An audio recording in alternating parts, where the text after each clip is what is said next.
Welcome to the Practice You podcast. My name is Elena Brower.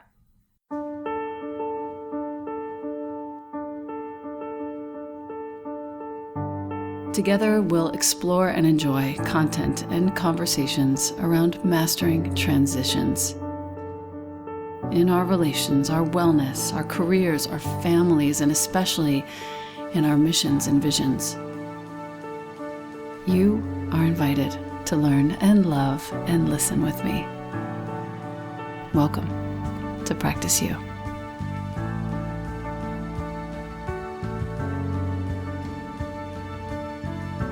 Welcome back to the podcast.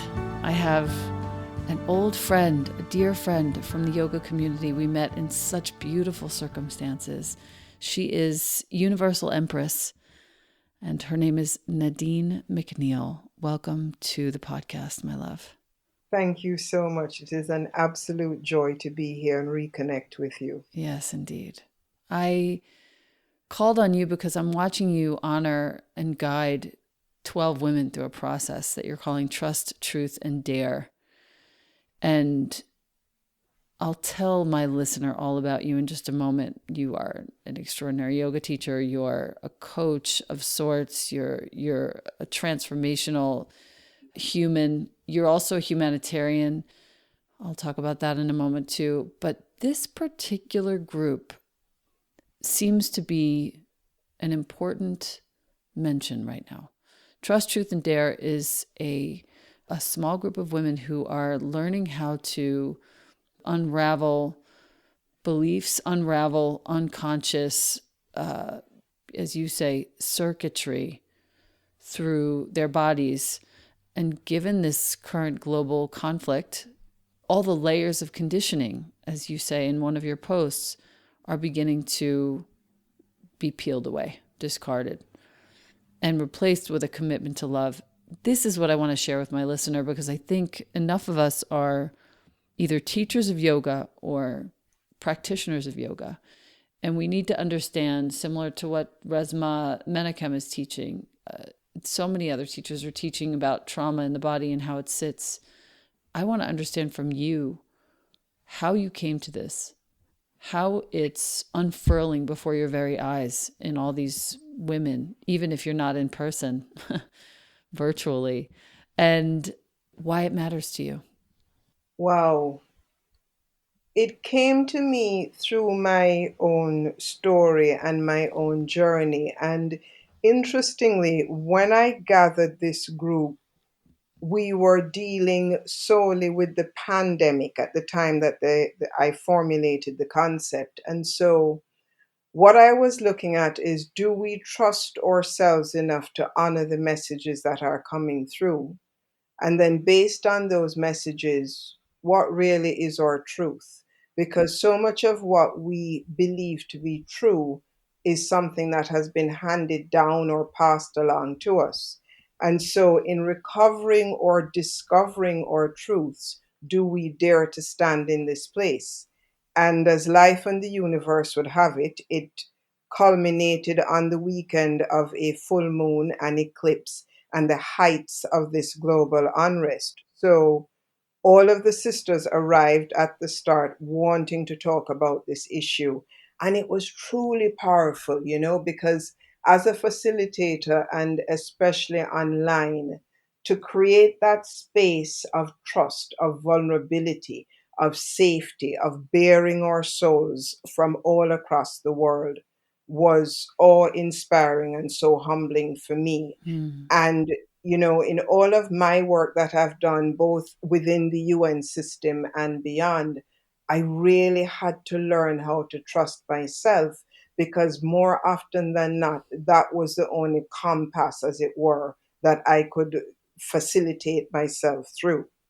So we spent the first day unpacking this. What does trust mean? Where does trust live in the body? Grounding in some breath, a bit of movement, discovering where that was. For many of us, it was either in the heart or the solar plexus, some of us at the throat, the stifling of wanting this, wanting truth to come out and not trusting ourselves to voice that. And then the following day, we dropped into truth. And that was deeply confronting because with truth there comes shame. And so we spent Mm, that second day was like wading through quicksand. right. And many people, including myself, we see these things, we bury our heads in the sand, we discard this truth because it's so uncomfortable. Yeah. And now here we are in 2020 having to face this truth. And that for me was the most powerful journey. And then on that third day, seeing people just transform into this full, magnificent expressions of themselves and just commit to being an advocate, a warrior, beginning in their homes, beginning in themselves. Very powerful work. Yeah. What's fascinating is you came up with this idea during the pandemic with no knowledge of the fact that the work would actually be far more important, vital, in fact, to the people who take this class than even they imagined. Yes. And Elena, it's funny because I had done a session earlier on this year that was courage, compassion, and confidence. And at the start of each year, I choose a word that becomes my compass throughout the year. And for 2020, I had chosen courage. And Mm, as the year has unfolded, that word has taken on epic proportions or epic meaning. that's epic. I've seen you teach, Nadine. When you teach, you're potent, insightful, accessible. I have had the thought more than once that I want to become you when I grow up. Oh, wow. More than once. Thank you, sister. It's true. You create such a safe container where others can really open in any conversation. So I actually really wish that I could take your course right now. Your work and your website is universalempress.com. I live for that. Your work represents the four pillars of what you've come to know in your life. There's yoga, there's public speaking or transformational speaking, there's women's circle facilitation, and there's wisdom mentoring. So it's not really coaching.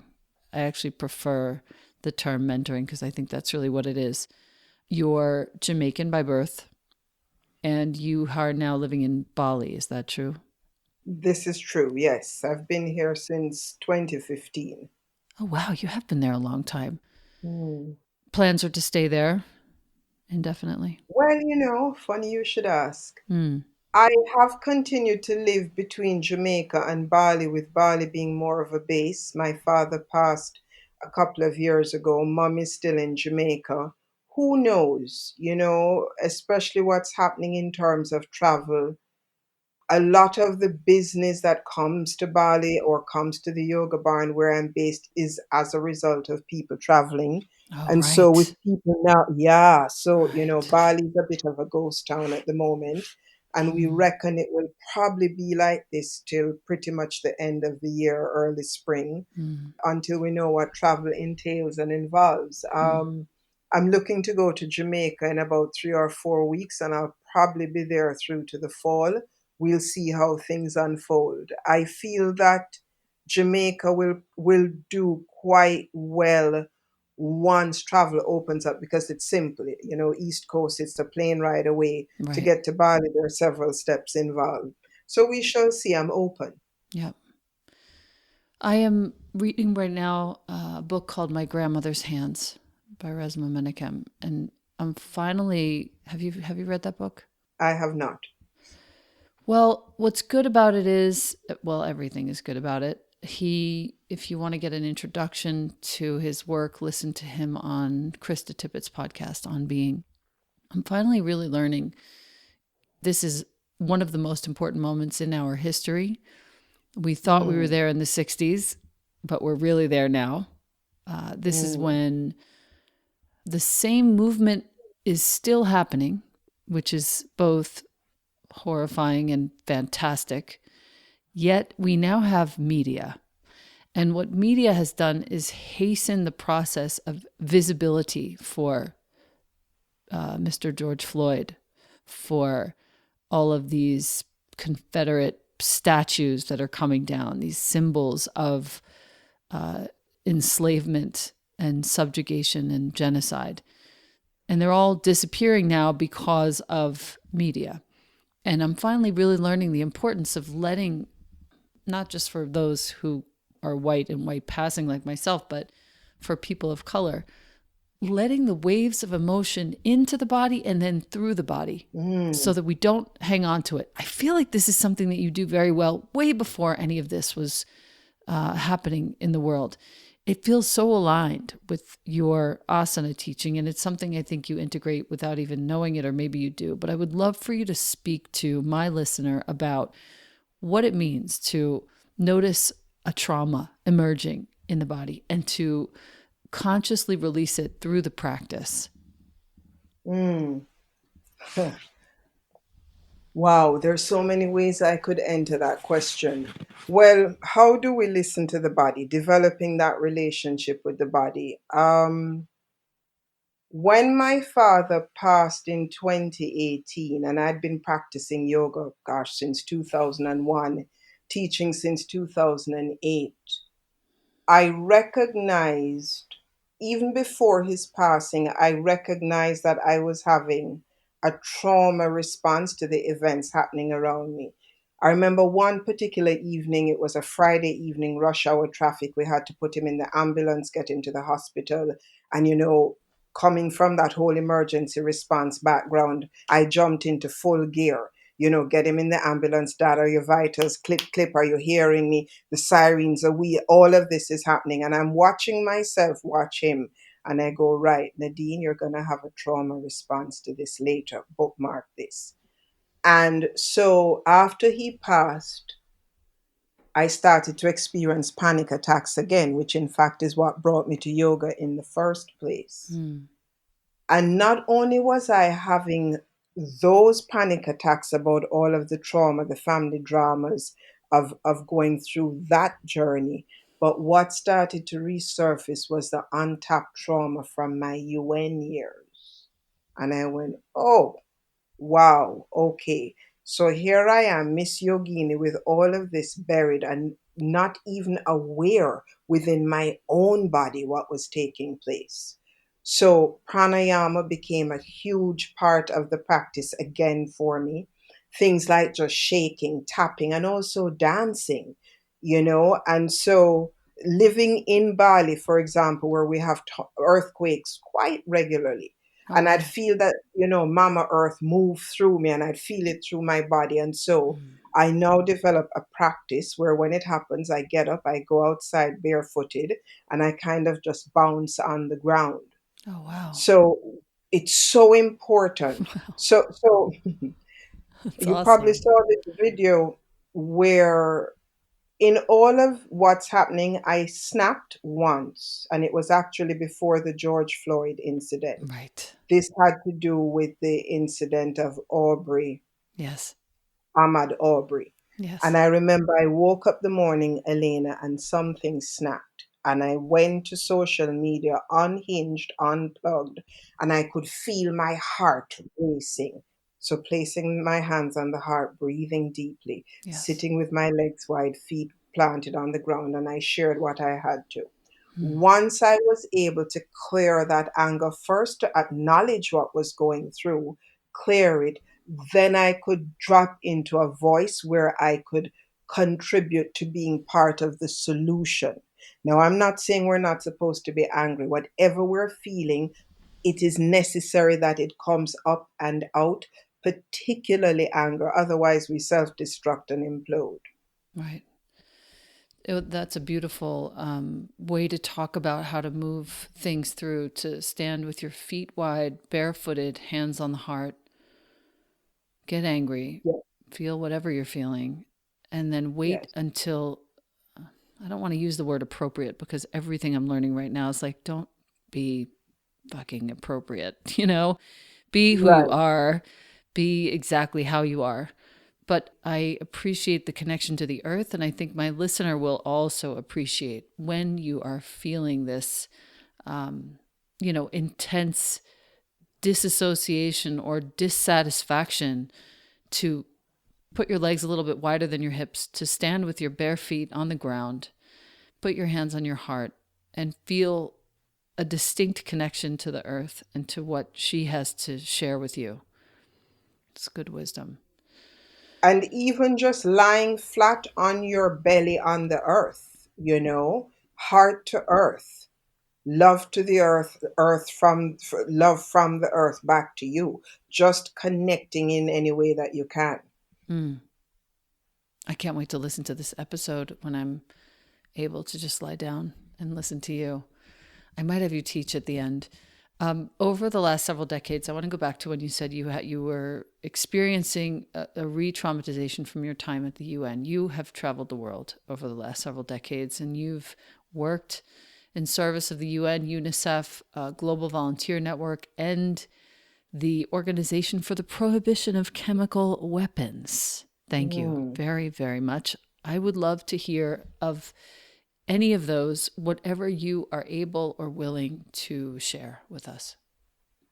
I'm deeply grateful for my time at the UN, and I'm going to, I'm a bit of a storyteller, so I'm going to weave this a bit. Give me all of it. Being an only child, my mother left at 13.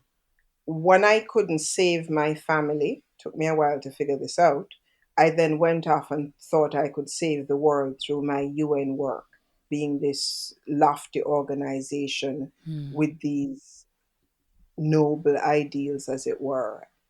So, my first UN posting was in Iraq following Desert Storm in 91. And after spending some time in the Middle East, I then went to the Netherlands, then back to Africa, Asia, Haiti, Jamaica, full circle, India with my yoga and all of that in between. And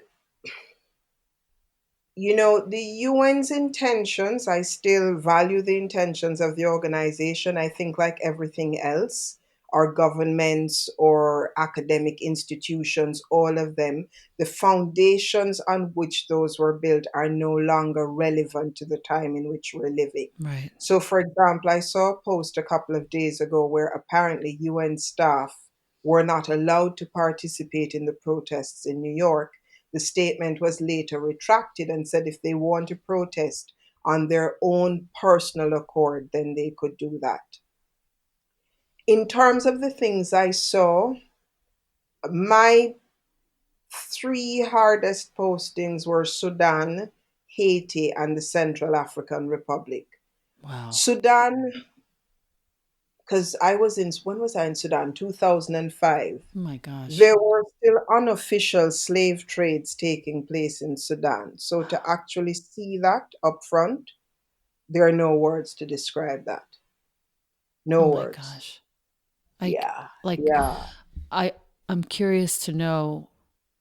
I'm curious to know what you saw. I feel like it's an education for anyone, but I don't want to ask you to share it if you can't. It, it's who. I don't even know if there are words to it. It's one of these things that you see and you go, "Oh my God, this is actually happening." There are little boats at sea or at by where the blue and white Nile meet, and transactions are taking place, and you say to someone, "What is this?" And they kind of say to you under their breath, "Oh, didn't you know this still happens in Sudan?" And you go, "Holy shit." I mean, it's one of those things that as I speak to you, I'm feeling it in my Yeah. solar plexus, and my hand is on my head. Same. So whatever it was shocking. But then it's so hard to actually put these things into words. I'll tell you what even hit me more than that was going to Mombasa in Kenya and seeing the bathhouses. That last point where they wash the slaves before they put them on the boats and send them off to sea. That fucked with my headspace, pardon my language, more than anything else, because you could feel the fear in that space. It's painted black. You feel the fear. You can taste it. For me, fear has a metallic taste that Mm. sits at the back of my throat. There's a smell to the place, and the trauma is just heavy in the air like smoke. That impacted me perhaps more And I don't want to, because I don't know if it's something you can even quantify, but that experience was more alive in me, Yes. you know. Yes. And one of the things I've said for everyone, but particularly for people of color, the first opportunity you can get to travel to Africa, it is important because it's like the missing 23rd chromosome of yourself that you don't quite get. The minute you land on African soil, you go, oh, this is it. This is the part of me that didn't quite feel right. And I don't know if that's something that can be articulated. No. No, it can't. Yeah, yeah. I just I'm speechless that in 2015 or 16 I'm unaware of what you're speaking about and I want to understand more. These Yeah. humans who are being sold, where are they going on the ships? Many of them are going, some of them are going to the Middle East. Some of them are going to other African nations, but it's not spoken of. It's sort of like, what do you call that? The organs transplant business that kind of happens and no one really talks about it. Oh, Yeah, yes, I get it. I got it. I got it. yeah, yeah. Okay. Tell me more about your work with the UN and what you were there to do. I was there mainly doing emergency response and logistics. So I was in a very male oriented, competitive sort of environment as the not only one of the few females, but a female of color. And that was really interesting in and of itself. And how did I navigate through that? I was very good at what I did. Hmm. In fact, I probably got away with being a bit of a rebel because I was so good at what I did. But I also didn't really enjoy that aspect of the work, the admin, the competitiveness, the political bullshit. I really wanted to be in a place where I was connecting with the people, the beneficiaries on the ground. So that's eventually what brought me to yoga. I'll come to that in a sec. Right. Haiti was another place that got under my skin because, if we think of Haiti being 45 minutes away from Jamaica, it could have been Jamaica with that massive earthquake in 2010. And walking into this place and seeing these buildings crumbled. And, the thing, Elena, that always humbles me in this work is that these people that are suffering at such levels, they still smile, they still have dignity, they still have a sense of self. I keep hearing that from people who visit Yeah, Haiti and even also Kenya. I have a whole yes, organizational connection there and that's all I hear. Dignity, dignity, yeah, integrity, dignity. yeah. That dignity, that sort of African pride is real. I was in South Africa in Cape Town earlier on this year, just before this whole COVID drama, and hadn't been back to Africa since I left in 2012. And, just to see that sense of pride and dignity and the smiles and the colors and the women and the men and the music. And it's just like, I'm home, Home, home. And it was kind of funny in South Africa because I would get into an Uber or something and they would say, are you American? And I go, no, I'm from Jamaica. And the whole dynamic would change. Why? Jamaica was the first country to support South Africa in terms of, well, support in terms of not supporting apartheid. They Right. refused to do any business with South Africa during apartheid. And when Mandela was freed, one of the first three countries he visited was Jamaica. So there's always been that bond. But yeah, Africa has a spirit that must be felt. And when you were working for the UN after you left, you were working at UNICEF. Is that true? I was with UNICEF following the tsunami in 2004. In fact, that was the first time I came to, well, I'd come to Bali years ago on a romance holiday, but I came here following the tsunami in 2004, came in early 2005. I was based in Jakarta. the country's capital, traveled the country a fair bit, a lot, in fact. And I used to come to Bali for R&R. And, at that point, it was one of those places where you had access to some of the greatest yoga teachers at affordable prices. And Right. yeah, Bali had just been through that whole the Bali bombing, etc. So again, it was a ghost town and trying to rebuild and rebirth itself, and that happened through yoga largely. Right. I know a lot of friends who have lived there, who continue to live there. Janet Mm. Stone is there, I think, still. Yes, she comes. Yes, yes, yes. Are you in touch with her at all? Not on a regular basis. We know each other, but I'm not in touch with her on a regular basis. Cool. Michael, I see from time to time. Franti, whenever he rolls Of through. course, of There are a course. few people here, yeah. Yeah. Janet, if you guys got a chance to sit down, you would really hit it off. It's one of these things where like you and I, where we've kind of crossed paths, but we have not landed. So I Yeah. will set the intention to make that land the next time I see her. That right there is the realest gal in the room. Straight up. Okay, so after the tsunami, what was your next stop? So after the tsunami, 2000, I was here for about, I left here in 2008. Indonesia was the place where I arrived and I realized actually I wasn't looking for a job change. I was looking for a life change. Right. And I traveled the whole world searching for this change that was within me. So I left the UN and went off to New Zealand, where I did a program with Global Volunteer Network called Be the Change.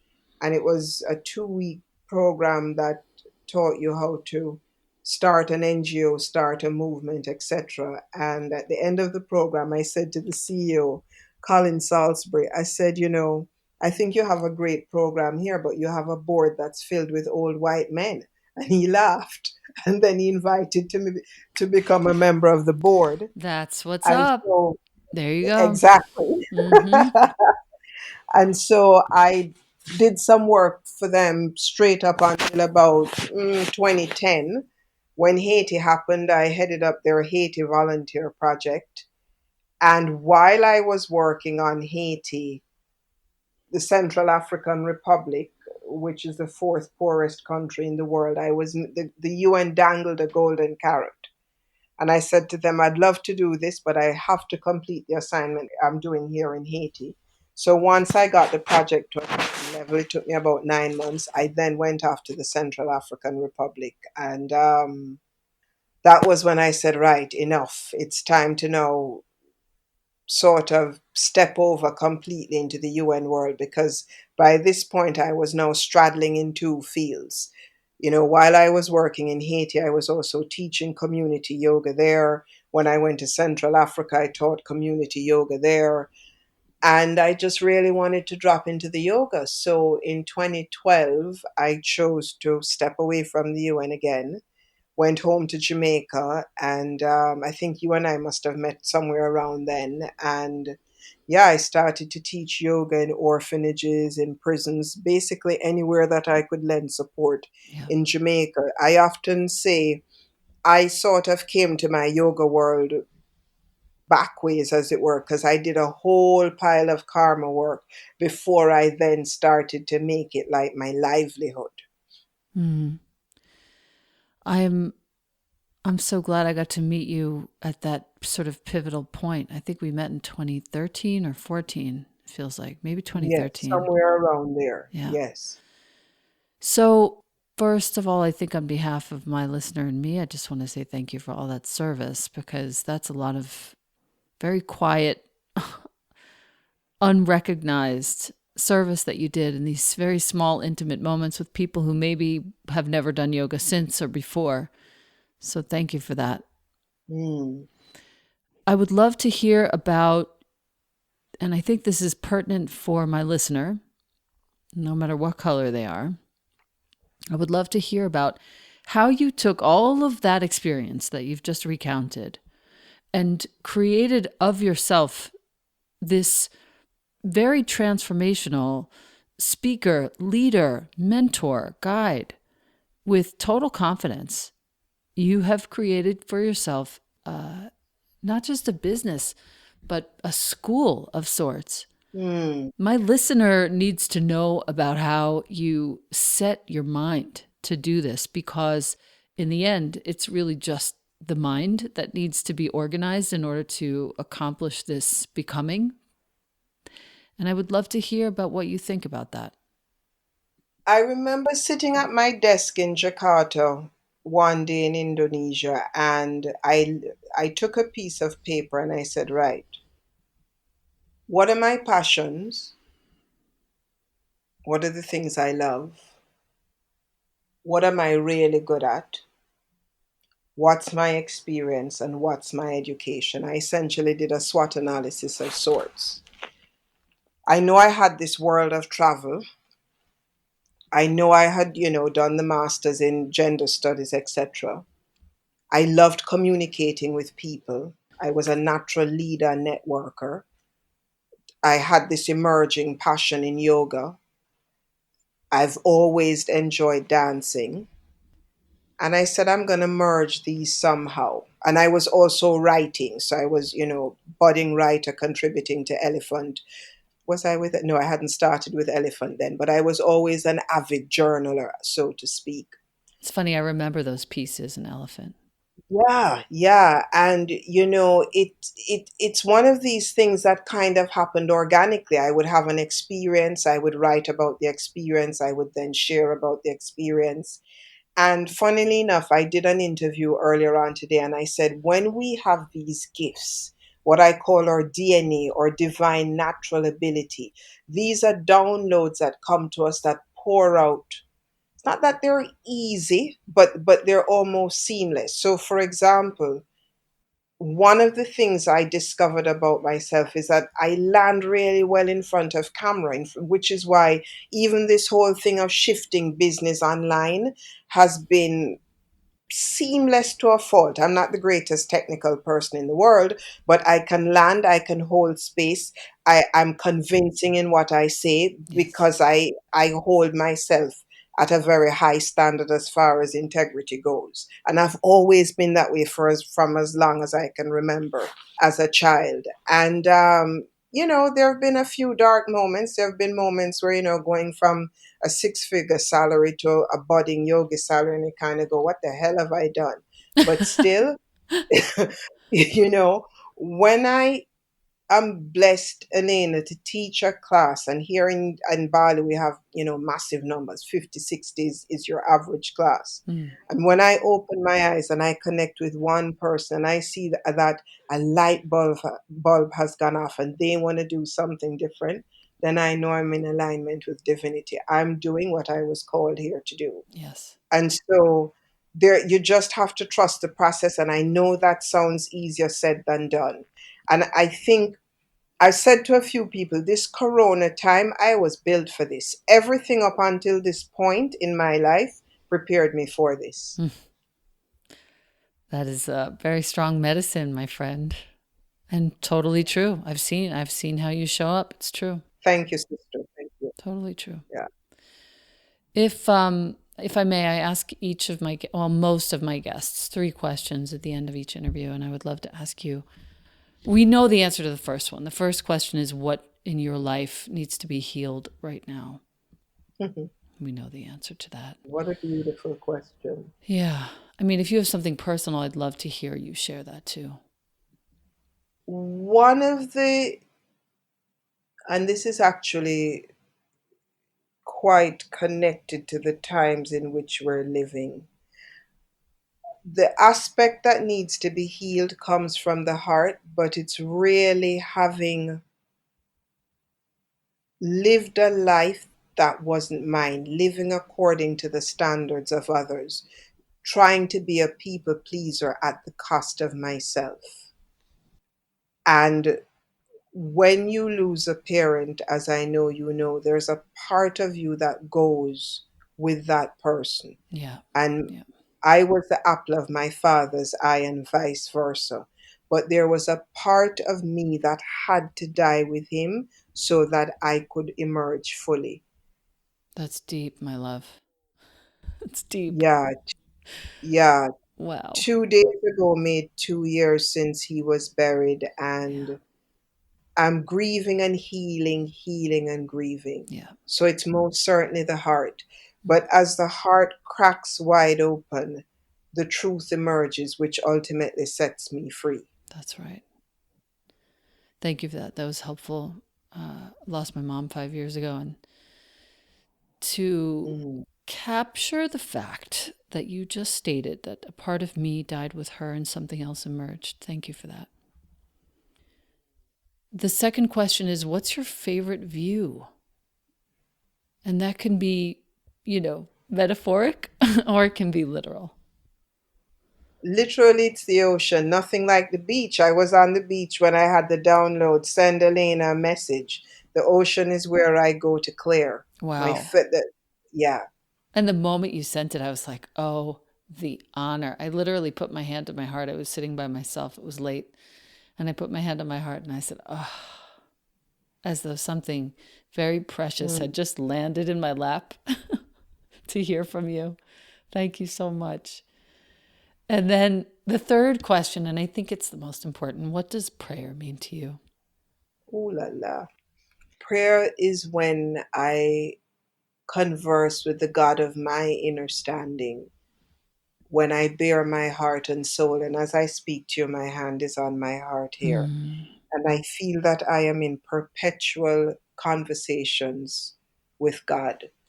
So it's a continuous conversation. hmm, When I move my body, that's prayer in motion. yes. And when I sit still, when I drop into deep meditation, that's when I get to hear and listen. Thank you so much for that. Thank you. It is truly a privilege to be back in touch, and I'm looking forward to reconnecting with you in just a few weeks, months at the most, to hear how things are developing once you get back to Jamaica and everything. I want to stay closer. I appreciate you so much. Yes, yes, me too, me too. Thank you for this wonderful opportunity. Mm, And I love the connection and the interconnectedness of sisterhood and womanhood or womanhood, yes. because we are the real holders of whatever it is that we're birthing into this world. We really are. Last thing, I was listening to Michael Moore. He did an emergency podcast. Mm. I was listening to it on Spotify. It's worth a listen. It's pretty great. And he said at the end, you want to know what's going to heal this? You want to know? He's really funny. It's as though you're sitting with him. What's going to heal this is feed people and empower women. Yep, Put women in office. yep. That's what's going to heal this. Put women in office, just straight up. Mm. And it makes me, when you speak, it makes me think of that and think, this guy on the level of race, on the level of gender, he is spot on. Spot on, and has always been. Yeah. And if I may just say one thing that you said earlier on, one of the things also, Yeah. we are going to mess up on either side, and that's part of our humility and our humanity. Everybody's trying to be so fucking politically correct. Yeah. Yeah. It's ridiculous. It's ridiculous. I'm done. I'm done being politically correct. What I'm doing right now. And actually, you know what? I want to check in with you on this because I actually would love to hear from you on this. What I've tried to do and what I've decided to do, at least I have a huge team with doTERRA, tens of thousands of families, predominantly white. And I've decided to assign myself the role of educating them on their whiteness as I learn Mm. about my whiteness. Hmm. And as I've said to other guests recently, whiteness, if you're listening to this and that annoys you, because it annoyed me to hear it at first too, because I didn't understand, but I would challenge you to go ahead and look at a chair. That's chairness. Go ahead and look Word. at a phone. That's phoneness. Yep. And whiteness is just a fact. It doesn't carry anything. You're not in trouble. When you read, I've started to read everything that James Baldwin ever read or said. And Mm. what I'm learning is that, from the very beginning of this country, it had to be that a black person was less of a person in order for the very tenets of this country to make sense to the white man. It had to be so because he came here and said, okay, this is going to be the land of the free. Mm-hmm. And if everybody's not free, what makes sense of chattel slavery is that person is not 100% a man, so it actually doesn't count. Mm-hmm. And that is the source of every single problem that we're having right now, Yeah. because that is so deeply ingrained in our DNA, in our understanding of what's true, that we can't get around it without feeling like idiots. But the truth Yeah. is, all we have to do is recognize that fact. Yeah. This person of color in front of you, this is a whole person. And in fact, if I'm right, which I think I am, and I have since I was a very little girl, I've already started writing a beautiful spoken word around my opinion of my Black friends when I was very small. If I'm right, the people that came from Africa, that didn't even want to be coming from Africa, but that did, these are the kings and the queens. Mm-hmm. I feel this very strongly. I'm not putting myself down. I'm not saying whites are less than. I'm saying people of color are royalty. Yes. Like I felt this in my blood when I was a little tiny girl, and I couldn't understand why things were being said and acted out so differently than what I felt viscerally. Wow, that's huge. And Isn't we that weird? absolutely. So we've come full circle to what we said at the beginning. The body knows. The body Right. keeps the Right. score. The body knows. Wow. So I was sitting down. I cannot believe you just said this. I was sitting down maybe it was shortly after 9/11. Mm, Sadler Wells in London, and it was the first time I was seeing the Alvin Ailey performance. mm. And I remember watching that performance and saying to myself, I've been had. Yes. I've been conned. How the hell could somebody tell me that I'm an inferior being to what I'm seeing in front of me? I was an adult at that point, Elena. My favorite, Alvin Ailey. Yeah, My yeah. favorite. So if we check into what's going on, I mean, there's so many layers to this, and as yogis and yoginis, this is almost like a universal karma, as it were. That's And right. then if we drop into a place of compassion, hurt people hurt people. So Yes. what happened in your lineage that you would want to hurt me for 400 years? That's right. And when you look back and you see why these people left England, things were not going so well. Yeah, Things were yeah, not going so well. And in fact, they came here and they killed everyone that lived here, all the Native Americans. yeah, Extermination, no different than the Holocaust. No different. yeah, Just more hidden. yeah, yeah. So it's, yeah, those of us that can see, we have it's been such a rewarding time, and this is where I also really have to practice self-care, because I've had, most of my clients happen to be white women, so it's been a trip. That's a whole nother conversation. Yep. I'll tell you one thing about that, and then I'll let you Yeah. go. Guess why all we white women want to come study with you? To have a guess. The wisdom. Because you're a queen and we want what Thank you've you. got. Because we see in you something regal in ourselves that we have never been able to actually embody. Boom. Wow, it's funny because I don't know if you remember this. You saying to me in your kitchen however many years ago. Yes, uptown. You remember that? I do very Yeah. well. Very well. We had a Well, we're beautiful getting meal. closer. We are getting closer. We are getting Yeah, closer. It's true. yeah, All right. So, more yeah. soon, I promise. We're going to reconnect in maybe a few months. Before then, of course, but for the podcast, I'd like to reconnect and see how things land in a few months from now. And honoring you with all of my soul, Nadine. I love you so much. Oh, thank you. Thank you so much. Loads and loads of love to you, and keep on being who you're being. I Keep will. on being who you're being. I will. Thank you. All right. Blessed love. Mm.